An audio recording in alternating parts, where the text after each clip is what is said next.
Welcome to TradeTheMBI.com. This is John. This report is for the 18th. Well, we didn't expect support to hold with the MBI white leading and kind of blah on the DOC readings here. Uh, Shakeout continuing to be negative and negative in a serious way, as we pointed out. As long as you have the histogram under yellow, it's certainly far more lethal from a breakdown scenario. We hit the 23%, which is now rising. So the rising zero, usually it's a draw to come back and fill it. Still have that positive extreme going back here all the way at 48.72 that hasn't been filled. So all this is just normal filling. We took out the most recent one, which was right there. So that satisfies that. As we would expect. It's just a matter of waiting for it to finally develop, and it did. From an NQ standpoint, already reaching the zero. So you can see that the NQ, NASDAQ had not quite reached this lower one. This is the equivalent of the one that I just showed on the S&P, but it certainly filled all the other mid-range ones. Some of those had already been taken care of, but definitely reaching a zero, and that's because Nasdaq had expressed even greater weakness than the S&P, and still hasn't gotten into what we would call like an oversold, which is what you would expect to see if you dip below the red line, which is what we see from the ES, and that hasn't taken place. If that does take place here, then you're looking at a much more significant decline. At this particular point, it could turn around without much effort, but you still have MBI white leading. Potential de facto crossover can happen here very easily with the magenta crossing back above yellow, but that would be sort of just in more like a support role rather than a positive turnaround. You need to see a significant spike up of the magenta for that to take place, and we would definitely see that intraday long before. Treasury's got a lot of action, and that reduced yield just slightly.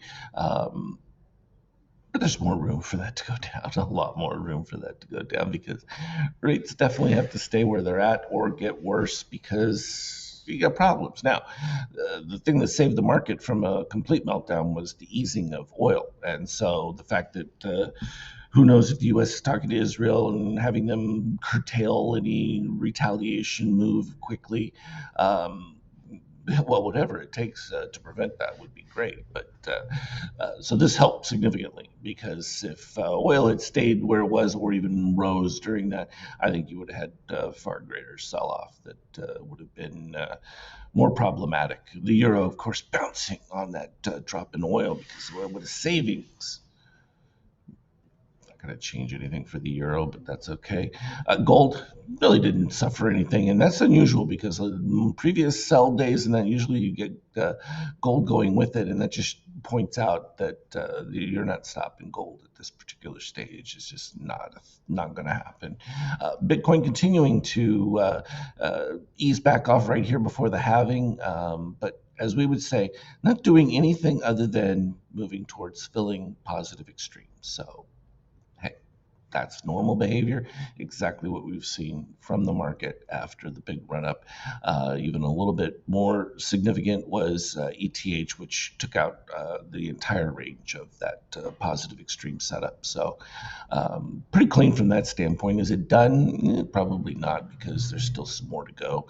And it's a perfect opportunity because you have so many people hyped up about the idea of going long with all the ETF, blah blah blah blah, and the market always trades against the crowd, which just points out that the crowd is not the one in control. I think that kind of really defines that in the clearest sense. So as we've cascaded lower here, when we had previously those lower highs that we had successively seen developing, and then the MBI white spikes, we still have the MBI white spikes, which didn't lead to a full move to the 0%. So we're getting that spike up. So this is another one of those little scenarios where you get the build up after the white spike, and then when we see a secondary move of white over, that's where we're going to get a next drop, and that'll probably make the new lows. So that's what we'd be looking for there. Right now, positive build right at this particular stage, and looking fairly decent because you ended up with a reset here of the steel coming below sign and back above, and the potential here of the green midterm buyers breaking over sign. And that's a critical one. A rejection there and you will definitely break into new lows and then some. So worth paying attention to. Pretty clean so far though from the charts. You can see intraday. Yeah, it started from before the open, right at the pre-market. There was a little boost, and it's just selling all the way through. And we had the brief pushback up, and they got real excited covering all those shorts again. You got to take care of that option gamma from put action. That cleared them, cleared those stops, but then there weren't any new buyers, and then it just fell back down. And then right now, we got a nice build back up to that previous high attempt. Not quite there yet. It's got a little further to go up there to the 50.95 range. But any move that takes you down towards 5,000 and or below, I think is going to trigger a lot more activity. So it's all pretty much in line with our expectations of things, and the readings are pretty clean with it. So we'll just continue to go with that. And as always, trade well. If anything relevant pops up, I'll put it on the Skype chat. Have a good one.